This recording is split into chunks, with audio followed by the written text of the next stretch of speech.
తెలంగాణ రాష్ట్రంలో మున్సిపల్ ఎన్నికల జోష్ కనిపిస్తున్నది. మొత్తం ఎక్కడ చూసినా కూడా మున్సిపల్ ఎన్నికల గురించే చర్చ జరుగుతున్నది. ముఖ్యంగా ఉమ్మడి వరంగల్ జిల్లా వ్యాప్తంగా చూస్తే తొర్రూరు మున్సిపల్ ఎన్నికపై అందరూ ఆసక్తి చూపుతున్నారు. ఎందుకంటే డైనమిక్ లేడీ ఎమ్మెల్యే యశస్వంత్ రెడ్డి గారు ఉన్నారు. ఇక్కడ ప్రచారంలో ముందుకు కొనసాగుతున్నారు.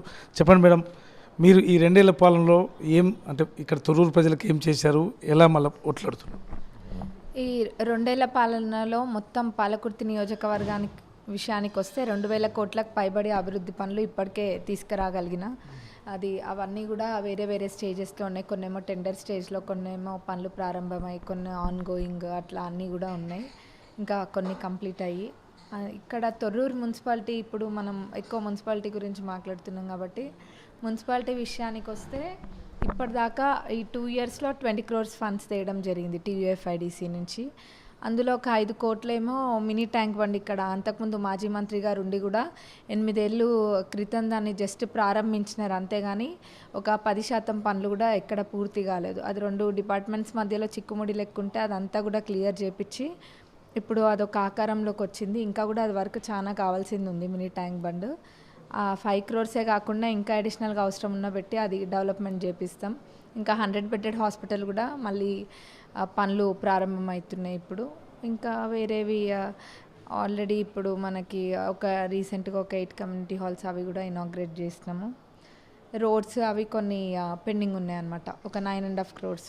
అది ప్రతిపక్షాలు ఒకటి ఆరోపణ చేస్తున్నాయి. ఈ సంక్షేమ పథకాల విషయంలో ఏదైతే రేవంత్ రెడ్డి ఇచ్చిన మాట కరెక్ట్ నిలుపుకోలేకపోయారు, కొన్ని సంక్షేమ పథకాలు అందట్లేవు, సమస్యలు అలాగే ఉన్నాయంట. దానికి ఇప్పుడు వాళ్ళు అనాలంటే చాలా ఈజీగా చెప్పొచ్చు. 10 సంవత్సరాలు పరిపాలించిండ్రు. 10 సంవత్సరాలు పరిపాలించి కూడా దళితుడిని ముఖ్యమంత్రి చేస్తా అన్నారు, దళితులకు 3 ఎకరాల భూమి ఇస్తా అన్నారు, ఇంటికి ఒక ఉద్యోగం అన్నారు. ఇట్లా చెప్పుకుంటూ పోతే వాళ్ళు అన్న మాటలు చాలా ఉన్నాయి, కానీ ఏది కూడా చెయ్యలేదు. వాళ్ళు చేయలేకపోయినారు కాబట్టి మేము చేస్తున్నాం కాబట్టి మరి వాళ్ళకి కళ్ళు గుడుతున్నాయి అని తప్ప ఏమనిపించట్లేదు. ఇంకోటి మహిళలను అంటే మహిళలను రెచ్చగొడతా ఉన్నారు. వాళ్ళు ఒక్కటి గుర్తు తెచ్చుకోవాల్సింది ఏంటంటే మహిళలకి 3,500 కోట్లది వడ్డీ లేని రుణాలు పావుల వడ్డీ ఇస్తామని చెప్పేసి ఇయ్యలేదు.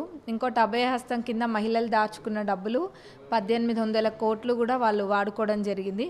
ఈరోజు వాళ్ళు మహిళల గురించి మాట్లాడుతుంటే అందులో ఈ నియోజకవర్గంలో శ్రీనిధిలో కూడా మన మాజీ గారు ఎన్నో అవకతవకలు, దాంట్లో పెద్ద చరిత్రనే ఉంది, ఒక పుస్తకం అంతా రాయొచ్చు, అంత అవకతవకలు ఉన్నాయి దాంట్లో. దాన్ని ఏ రకంగా చేసిండ్రు శ్రీనిధిని అనే దాంట్లో మన ప్రజాప్రభుత్వం అధికారంలోకి వచ్చినప్పటి నుంచి కూడా రేవంత్ అన్న ఒకటే చెప్పిండ్రు, మహిళలందరినీ కూడా లక్షాధికారులని కోటీశ్వర్లని కనీసం వాళ్ళ కాళ్ళపైన వాళ్ళు నిలబడి సంపాదన అన్న ఉండేటట్టుగా చేయాలని అన్నమాట కట్టుబడి చేస్తున్నారు కూడా.